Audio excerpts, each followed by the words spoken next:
Mesdames, Mesdemoiselles et Messieurs, bonsoir à toutes et à tous. Soyez encore une fois les bienvenus. Vous êtes sur votre tribune très adorée, la tribune d'éveil des consciences. Alors, à la une de l'actualité, chez nous en République de Guinée, l'actualité de ce 6 janvier 2024 est marquée par une mobilisation à la suite de l'appel qui a été opéré par les forces vives de la nation, comme on les appelle, les forces vives de la nation. Donc, une organisation composée à la fois des partis politiques de l'opposition et certaines organisations qui se réclament être de la société civile. Et parmi ces organisations, l'organisation qui est en tête, c'est le FNDC. Le FNDC qui veut dire Front National pour la défense de la Constitution guinéenne. Il faut rappeler que le FNDC a vu le jour à l'orée 2020 et l'objectif c'était de lutter farouchement pour empêcher le président d'alors, le président Alpha Condé, de se donner un troisième mandat, puisque ce n'était pas prévu par la Constitution. Alpha Condé avait l'intention de modifier la Constitution et de s'éterniser au pouvoir. Et c'est dans cette logique que cette organisation est née. Alors, en parlant d'ailleurs de cette organisation, qu'est-ce qu'il faut dire? Il faut dire que nous avons deux responsables de cette organisation, en l'occurrence Bilo et Fonike Mangue, qui ont disparu de la circulation. Ça fait maintenant très longtemps. Est-ce que ça fait pas une année? Et on ne sait pas où ils sont. Le monde entier pense que, évidemment, ils sont dans les lieux de détention, ils sont en prison, ils sont détenus par le régime de Mamadi Doumbouya. Et pendant que le procureur est sorti pour faire un communiqué pour dire que on ne sait pas où ils sont. Je crois que c'était le ministre de la Justice. On ne sait pas où ils sont et que l'État était en train de se battre pour les retrouver. Voilà. Donc, nous avons que aujourd'hui, il y a une rupture de dialogue entre le pouvoir et les organisations politiques, notamment de l'opposition. Il faut dire que ce ne sont pas toutes les organisations politiques qui sont contre ou qui sont dans cette danse. Vous avez des organisations politiques qui ont pris position d'être opposées au régime. Et il y a certains qui ont décidé d'être dans l'esprit du régime. Et il y a d'autres qui sont là pour observer. Voilà, c'est par exemple notre parti politique. Nous occupons une position de milieu. Nous ne sommes ni contre, ni opposés au régime, ni pour le régime. Nous sommes au milieu. Alors, ce qu'il faut dire, la cause réelle de cette mobilisation, c'est que le général Mamadi Doumbouya, il avait prêté serment.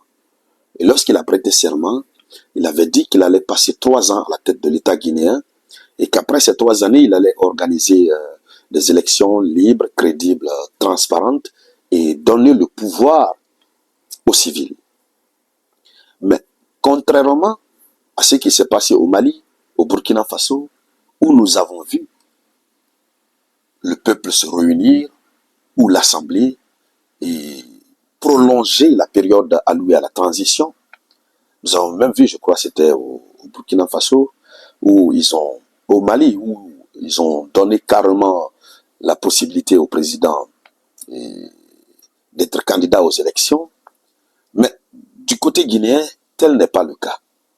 Le président Mamadi Doumbouya, qui a prêté serment, qui a juré de passer 3 ans à la tête de l'État guinéen, il est silencieux. Il ne dit rien. La période allouée, que lui-même il a déclaré 3 ans, cette période a pris fin le 31 décembre. Alors, aucune communication officielle pour dire voici le nombre d'années ou le nombre de mois qu'on augmente sur la transition, rien. Et donc, face à ce silence, face à ce mutisme, l'opposition n'est pas du tout contente, parce que l'opposition voit là quelqu'un qui veut s'éterniser au pouvoir. Alors, c'est ainsi que le président, l'ancien président, le président déchu, comment il s'appelle, Alpha Condé, il a fait une sortie fracassante ces dernières 24 heures, où il a appelé l'armée à prendre le pouvoir pour faire quitter Mamadi Doumbouya et son équipe du pouvoir. Il a demandé à l'armée de prendre ses responsabilités. Nous avons aussi le chef de l'opposition, Cellou Dalein Diallo, qui aussi a donné le mot d'ordre. Et c'est pourquoi ce 6 janvier, les gens sont sortis. Il faut donc dire que ce n'est pas dans tout Conakry. Pour le moment, ce n'est pas dans tout Conakry. C'est sur l'axe qu'on appelle l'axe de la démocratie. Il faut d'ailleurs dire que depuis belle lurette, c'est l'axe qui commence toujours les luttes démocratiques. Hein? Je ne sais pas si on va le dire ainsi. Donc, c'est sur l'axe que ça se passe. Et à l'instant où nous sommes en train de parler, tout l'axe a été militarisé. Tous les carrefours, il y a des véhicules blindés qui sont là. Il y a eu des échanges de gaz lacrymogène et de cailloux entre les forces de l'ordre et les jeunes participants à la manifestation. Oui, ça a chauffé toute la journée et tout le pays est militarisé. Hein. Voilà. Et donc, voici ce qui est en train de se passer.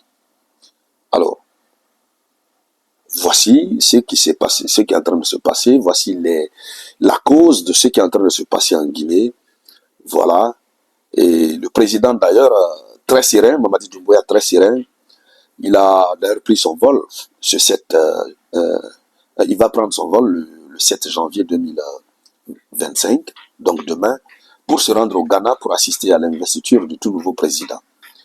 Donc, voici ce qui est en train de se passer et mon commentaire personnellement par rapport à cette situation, c'est que c'est triste. Quelle que soit la raison, personnellement, en tant qu'homme politique, j'ai toujours dit qu'il faut privilégier le dialogue. Il faut mettre le dialogue en priorité. S'asseoir, dialoguer, prendre les bonnes décisions.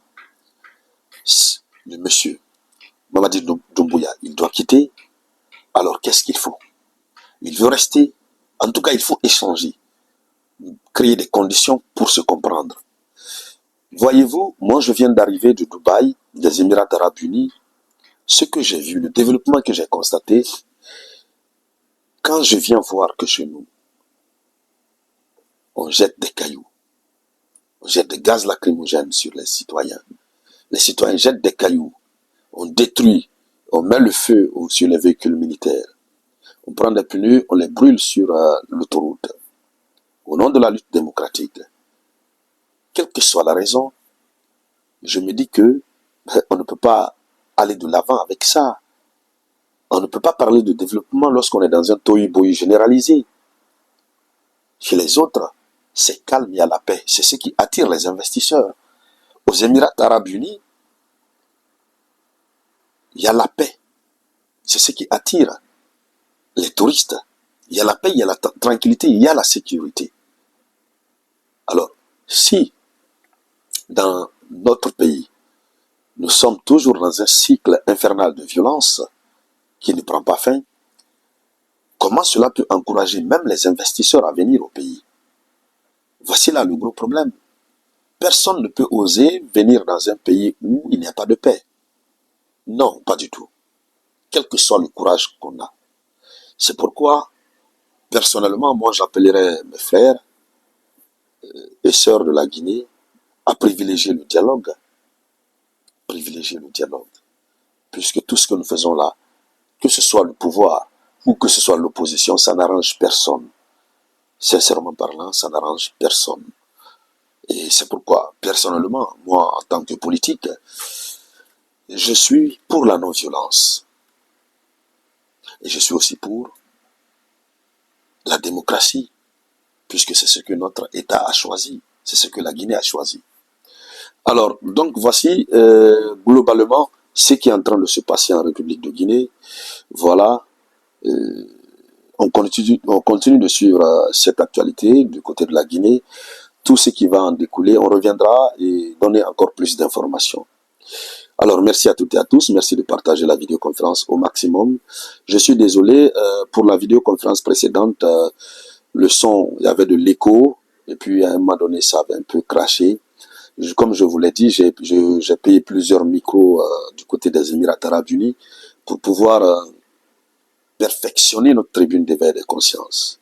Et vous savez, votre samouraï n'est pas habitué à parler dans le micro. Donc, dans la vidéoconférence précédente, j'étais là, je parlais à haute voix, je criais. Et c'est ce qui a fait qu'il y avait de l'écho. Voilà. Donc je suis en train de tester tous les micros. Et ce qui va bien donner, nous allons continuer avec. Donc je suis vraiment désolé pour la qualité du son. J'ai reçu vos messages sur WhatsApp et j'ai pris bonne note. Merci donc à toutes et à tous. Merci de partager la vidéoconférence. Merci de mettre en commentaire. On démarre. Je vous reviens tout à l'heure avec de nouvelles actualités. C'était la voix de votre unique samouraï.